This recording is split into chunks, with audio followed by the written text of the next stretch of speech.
এটা হচ্ছে চা পাতা। আজকে দুধ চা বানাবো। গরম পানির মধ্যে ঢেলে দিলাম।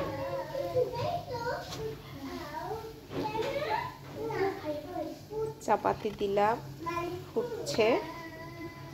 চার লিকারটা যেন একটু ঘন হয়, তাই অল্প পানি দিয়ে একটু বেশি লিকার দিলে দুধ চায়ের কালারটা সুন্দর আসে। চুলাটা অফ করে দিলাম, লিকারটা হয়ে গেছে।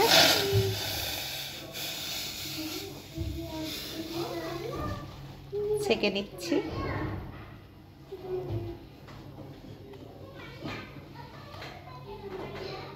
দুধ চায়ের কালারটা যদি একটু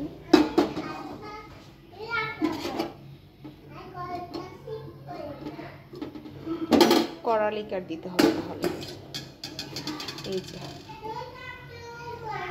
এখানে দুধ জাল করে রেখেছি।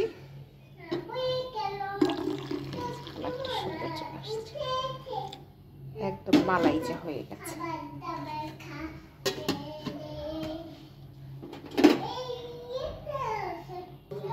পরিমাণ মতো চিনি দিয়ে দিচ্ছি।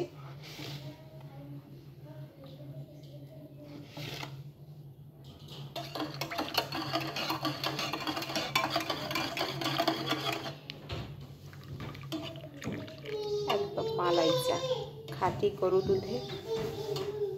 দুধের মালাই চা। ইদানিং চায়ে যেন একদম নেশা হয়ে গেছে। একটু চা না হলে চলেই না, সকালবেলা এবং সন্ধ্যার দিকে।